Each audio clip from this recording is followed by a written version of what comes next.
The Last Witness of the Three Witnesses by Michael R. Morris, Church Magazines. Not one of the three witnesses ever denied his testimony of the Book of Mormon. If you were breathing your last breath and were about to pass through the veil, what would your last words be to those you were leaving behind? If you were comedian Groucho Marx, you might say something funny like, "This is no way to live."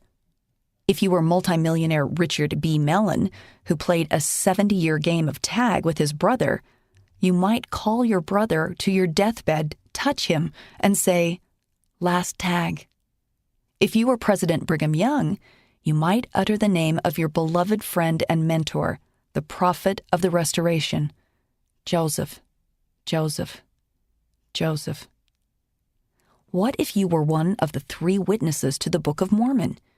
Would you bear witness yet again that you heard the voice of God, and that an angel laid the plates, the Liahona, the sword of Laban, and the Urim and Thummim before your eyes? Would you stand by your testimony one last time, even if you had been excommunicated from the Church of Jesus Christ of Latter-day Saints? You would, because they did. Oliver Cowdery. Oliver Cowdery, like the other two witnesses, was excommunicated from the church in the late 1830s after becoming estranged from the prophet Joseph Smith. He spent 10 years out of the church before humbling himself, admitting his errors, and asking to be rebaptized in 1848, just 16 months before his death on March 3, 1850.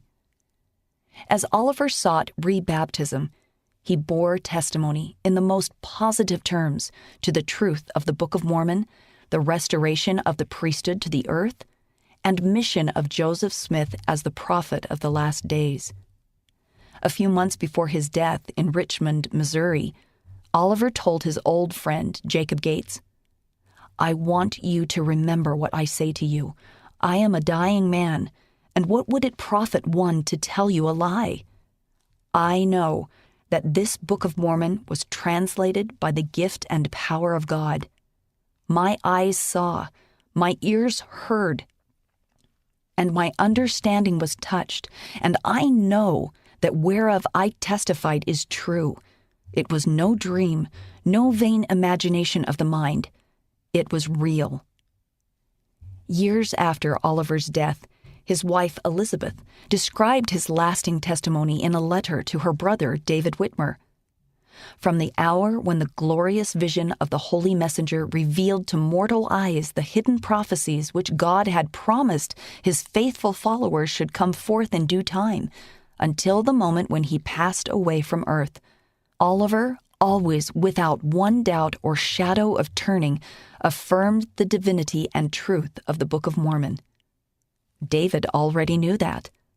37 years earlier, joined by two of the 8 witnesses, John Whitmer and Hiram Page, and other family members and friends, he had heard Oliver declare his final testimony. "I was present at the deathbed of Oliver Cowdery," he said, and his last words were, "Brother David, be true to your testimony to the Book of Mormon." David Whitmer. David Whitmer lived outside the church for 50 years following his excommunication, never to return, but never to deny his testimony. As the last surviving witness, he was often interviewed and often misquoted. To one man who claimed that David had recanted his testimony, he declared, "That he may understand me now, if he did not then, and that the world may know the truth. I wish now, standing as it were, in the very sunset of life, and in the fear of God, once and for all, to make this public statement, that I have never at any time denied that testimony or any part thereof, which has so long since been published with that book, as one of the 3 witnesses." A year before his death in Richmond, Missouri, David responded to 2 encyclopedias that claimed he and the other witnesses had denied their testimonies of the Book of Mormon. He declared, "I will say once more to all mankind that I have never at any time denied that testimony or any part thereof. I also testify to the world that neither Oliver Cowdery or Martin Harris ever at any time denied their testimony. They both died affirming the truth of the divine authenticity of the Book of Mormon. 3 days before David died, on January 25th, 1888, he called his family and his doctor to his bedside. "Doctor, do you consider that I am in my right mind?" he asked. His doctor replied, "Yes, you are in your right mind." Then David turned to his family and said, "I want to give my dying testimony. You must be faithful in Christ. I want to say to you all that the Bible and the record of the Nephites, the Book of Mormon, are true, so you can say that you have heard me bear my testimony on my deathbed." Martin Harris. Martin, who mortgaged and later lost his farm to finance the publication of the Book of Mormon, was rebaptized in 1842 in Kirtland, Ohio. He didn't move to Utah, however, until 1870. During the final 5 years of his life, Martin had ample opportunities to share his witness with the saints. During the last year of his life, he testified, "I tell you of these things, that you may tell others that what I have said is true, and I dare not deny it. I heard the voice of God commanding me to testify to the same." George Godfrey, a longtime acquaintance, sat up with Martin for many nights while he battled the illness that eventually claimed his life on July 10, 1875, in Clarkston, Utah. Just a few hours before Martin's death, Godfrey said, "I asked him if he did not feel that there was an element, at least, of fraudulence and deception in the things that were written and told of the coming forth of the Book of Mormon.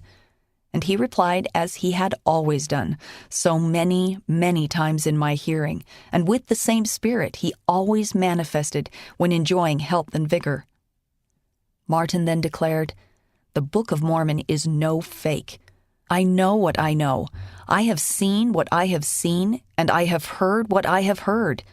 I have seen the gold plates from which the Book of Mormon is written. An angel appeared to me and others, and testified to the truthfulness of the record. And had I been willing to have perjured myself and sworn falsely to the testimony I now bear, I could have been a rich man. But I could not have testified other than I have done, and am now doing, for these things are true."